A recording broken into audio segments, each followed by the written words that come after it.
Welcome to a very special Halloween edition of Philosophy and Ethics in Games, the series where I break down the stories in some of our favorite games and figure out what is right and what is wrong.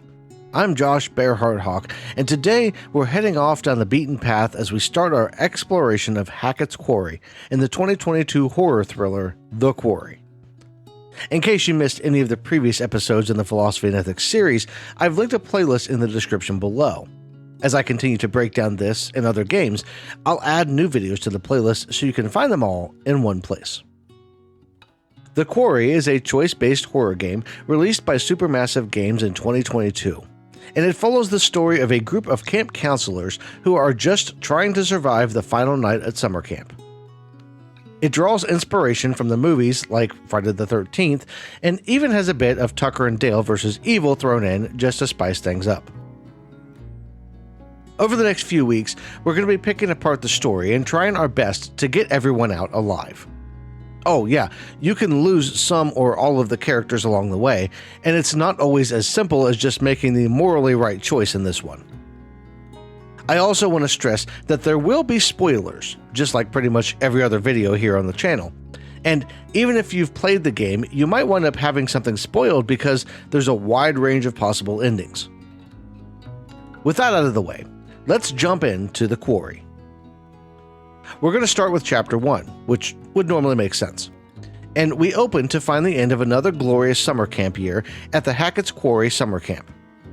A bus full of former campers is making its way into the sunset, and the counselors for the camp are preparing to leave as well. But before they can head home for the winter, there's a van to pack up and some final goodbyes to be said. We open by following Jacob, the stereotypical jock of the group. He's waving goodbye to the campers and talking to one of their other counselors, Caitlin, about summer love. Jacob and Emma had a fling over the summer, but it's come to a crashing halt as Emma wasn't interested in a long-distance relationship, and she and Jacob will be going to schools in different states. After a brief stop at the sign where he recites the camp slogan to help foreshadow things to come, "What doesn't kill you will make you stronger." Not in the mood, sign. Jacob struggles to get inside the main building as two of his other fellow counselors mess with him, before finally rounding up the rest of the gear and bringing it out to the van. After a brief conversation about his failed love life with Caitlin, he comes up with a plan to make the summer last just one more night. Total hypothetical, but if I was like a huge asshole and I wanted to break down the van so we'd have to spend another night here, what exactly would I need to do? Well, you'd probably break the fuel line, or, I don't know, rip out the rotor arm. And yes, that would make you a total asshole. Okay, and what does a rotor arm look like again? It's like an arm that's all rotary. You know, it's under the little black dome with the leads poking out. To be fair, his sabotage of the van seems a bit obvious, and the fact that his questions about how to disable it go so far over Caitlin's head is a little odd. But we have to suspend our disbelief just a little to enjoy the story here. Jacob can either steal the rotor arm of the van or break the fuel line. And since breaking the fuel line seems a bit more risky, stealing the rotor arm wins the day. It's actually probably pertinent to mention here that we don't have to make all of these decisions blindly. See, there's this fortune teller woman that we get to visit with occasionally, who will give us brief glimpses into possible futures if, and only if, we've managed to locate her lost tarot cards as we venture through the story. She'll play a bigger role later on, but for now we can peek at a visit we had with her prior to the start of the chapter, where she showed a burning van. This seems like the likely outcome of having fuel all over the engine, and makes me lean even harder into stealing the tiny rotor arm that couldn't possibly cause any other issues later on. With that little bit of sabotage out of the way, Jacob joins Caitlin as they get their phones back from Nick and Dylan, before we join our next set of counselors, Abigail and Emma. To be fair, there are a lot of names to remember, but it's not really much different than a normal slasher film, so it's all good. Abigail is the easiest one to remember for me personally because I have a sister with the same name, and she's probably one of the more likable characters overall. She is an artist, which will be referenced a couple of times throughout the story, and kind of a loner. Basically, she's the complete opposite of Emma, who shows up to greet her with the high five to celebrate successfully seeing the last of the campers off. Emma is one of those social media influencers. You know, the ones who make videos for people to watch on websites like, I can't think of any sites off the top of my head, but I think it's a Gen Z thing or something. Before going to join the others and get their phones back so Emma can reconnect with her audience of, I assume, like 5,760 or so subscribers on whatever social media site she's on, she and Abigail have to decide to either break into the cabin where their bags are, or wait for the head of the camp, Mr. Hackett, to unlock the door for them. I obviously had Abigail choose to help break the door down because she needs to get out and be a little more friendly with people. And what's a better bonding activity than a little B&E among friends? Besides, maybe it'll teach Mr. Hackett to lock the doors before everyone has their stuff out.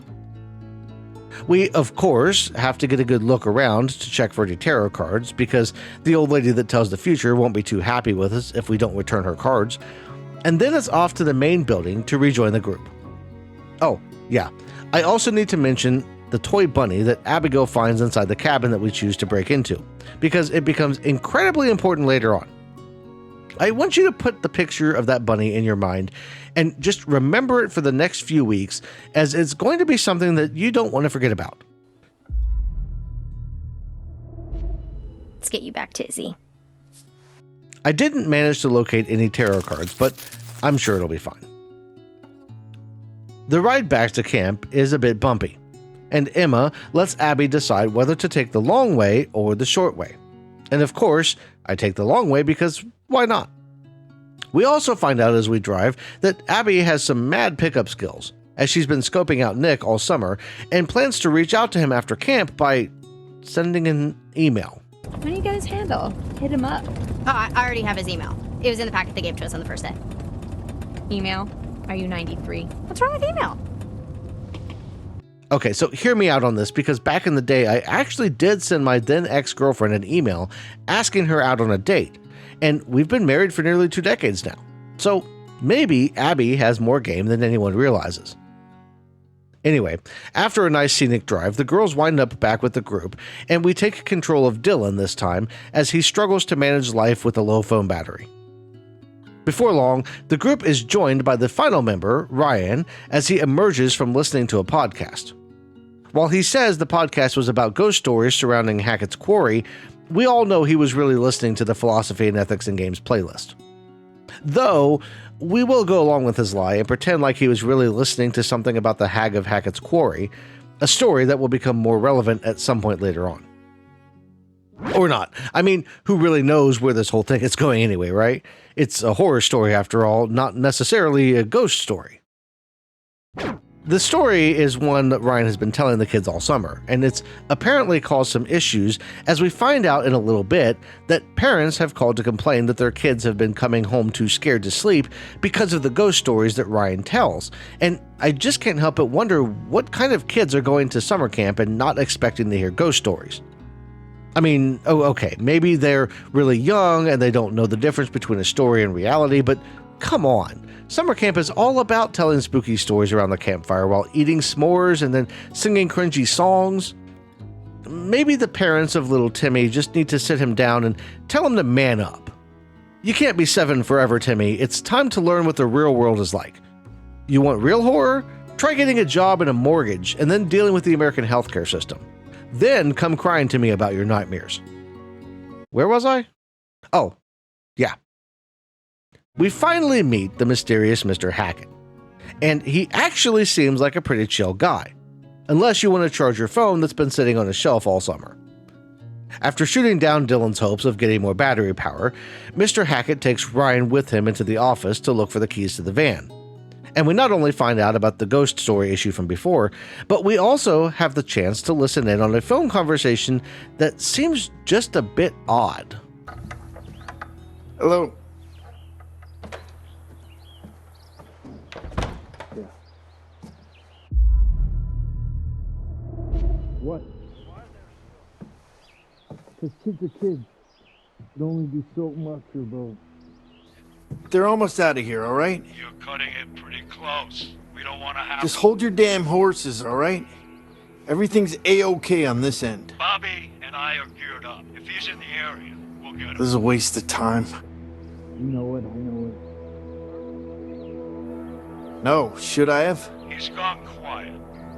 Try staying out of the way. Speaking of which, the longer you keep me on this damn phone, the longer it's gonna take me to get rid of these damn kids.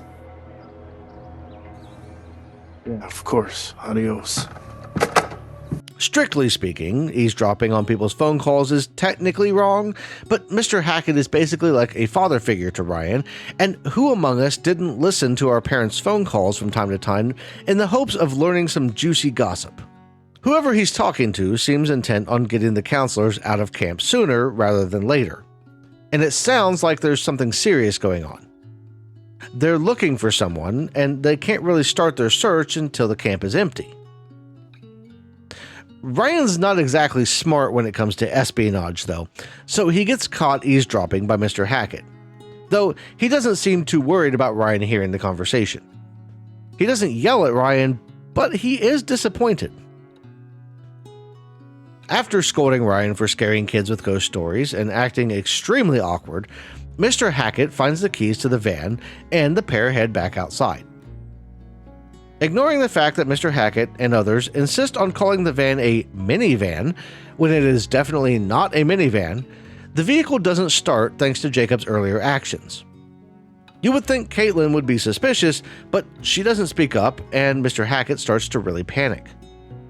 Now, he could load them all up in his truck and take them somewhere for the night if he really needed them to be gone, but instead he hands Ryan the keys to the building and tells him to make sure everyone is inside all night.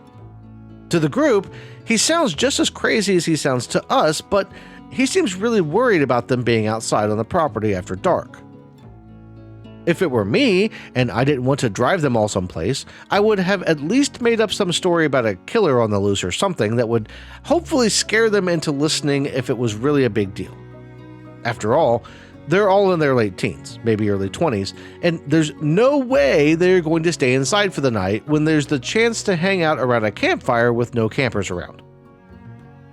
But horror stops for no one, and Mr. Hackett isn't really thinking straight. And, of course, as soon as Mr. Hackett is gone, it takes all of 5 seconds for Dylan to suggest that they spend the night partying instead of going inside like they were instructed.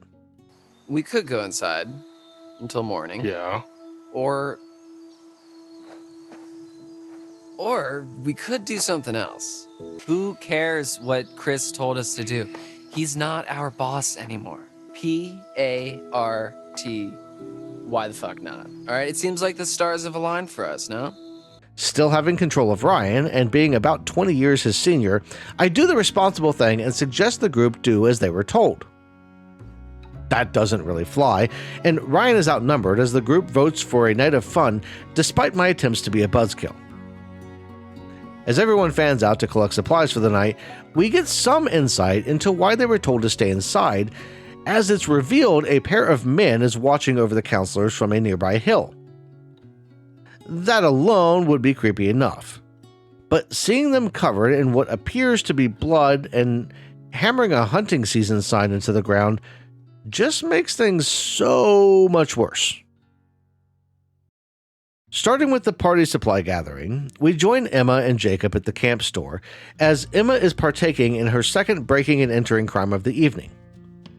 Jacob is trying to pick the lock in the building, but I don't see Emma as the patient type, so we wind up kicking the door down instead. The store itself is pretty bare, having been shut down for the season and whatnot, but the pair are still able to find some beer, and Emma manages to locate a shotgun with some ammo that really only makes sense to take because we know that we're in a horror game. Seriously, they've been there all summer and have never had the need for a weapon as far as we know, especially as there were kids at the camp, and there is more than one mention of the fact that there are no bears that call the area home.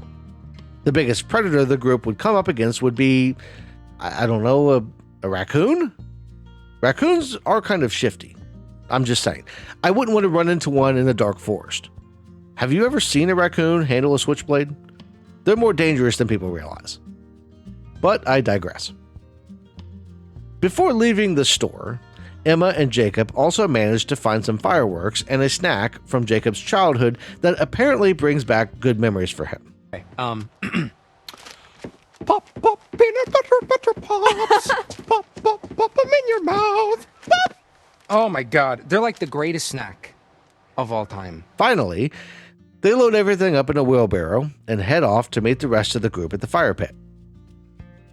Meanwhile, Dylan and Ryan are hanging out in Mr. Hackett's office, charging phones and snooping around.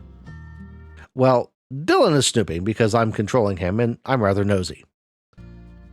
The first big thing that he manages to find is a trap door behind the desk that leads down into a basement below the lodge. That's not necessarily too creepy, as it could be a secondary escape hatch in the event of an emergency or something. Like, if zombies are breaking down the door and Mr. Hackett or someone needs to escape, it's the perfect way out. But that isn't the only oddity, as Dylan also discovers what appears to be either a panic room or a secret surveillance room in the back of Mr. Hackett's closet. Again, I am fully aware that snooping and eavesdropping and general spying is usually wrong, but it's so hard to resist finding out more about people when they leave you alone in their empty summer camp while acting so suspiciously. Oh, and this section also produces what just might be one of the most fun exchanges in the entire game. Dude, we're gonna be out partying in the woods tonight, all right? What if the bears try to crash? Okay, it's like my mom always said, if you want to party, you gotta bring protection. Well, I think that she was talking about condoms. I'm not gonna fuck a bear. Back in the great outdoors, we find Abigail and Nick taking a stroll through the woods. They're looking for firewood and a romantic connection, and we find out that Nick is a bit of a stalker. They always seem to listen to you during painting class. You've seen my class? Just walking by. The art cabin's all the way out of the way. Yeah, well, there's this shortcut that I take that goes by. Honestly, I'm rooting for them, and I'll move heaven and earth to make sure that they both make it out of this quarry alive if it's the last thing I do. Although, I will say I'm not sure I like where the discussion goes between them as the subject of philosophy comes up. Like, whatever happens is what was meant to happen. Like it's all predetermined. Fate. I don't know. I'm not sure we're supposed to know. Yeah. Fate just seems so convenient. How so? Because if it's all predetermined and you do something terrible, then you have the excuse of saying, well, it wasn't really me because everything's been pre-planned and then I'm not really in control of my actions, am I? Stay in your lane, Abigail. Don't forget I have control over who lives and dies, and I don't take kindly to any of you trying to one-up me on my own channel. After a little more walking, Abigail wisely puts the philosophy book down and picks up her pencil to sketch a scene of the sun setting over the lake so she can remember it when she wants to draw it later on. She's interrupted, though, by something in a nearby bush, and the pair are surprised to see a baby boar come trotting into the clearing. Yes, I know it's called a piglet or sometimes a boarlet. Just let me have this one. And Abigail shows that nature isn't really her strong suit as she rushes over to pet the barely newborn animal with no regard for the fact that it is a wild animal and that it probably has a parent not too far away that isn't going to be happy to see some human manhandling its baby. Sure enough, the mama boar comes in with fire in her eyes and nearly takes the disrespectful humans out. And you know what? I'm not rooting for them anymore. They just couldn't leave well enough alone, and now that boarlet is going to get grounded and possibly wind up growing up thinking it can just hang out with whatever humans might wander into the woods. Eventually, it'll come walking up to the wrong person and wind up on a sandwich. Probably a sandwich with wheat bread. For now, though, Nick and Abigail escape the hog of Hackett's quarry with nothing more than Nick's bruised ego, and they head back to join the others. Caitlin beats the rest of the group to the fire pit, but she's joined shortly by everyone else, and after settling a dispute between Jacob and Nick over who should get the peanut butter pops by outshooting them in a contest where several watermelons are harmed, she and the rest of the counselors start up a game of truth or dare. Dylan establishes the rules, using his own house rules that he insists are unique. How about the ultimate game of secrets and lies, truth or dare, but Dylan style? Okay, house rules are, someone asks you truth or dare, then you choose, and then you do. And there's no ifs, ands, or buts. So like normal truth or dare. Yes. And even make sure to include a clause that consent is required for the dares. And hats off to Dylan for making that point, as it would have been easy to just allow peer pressure to take over.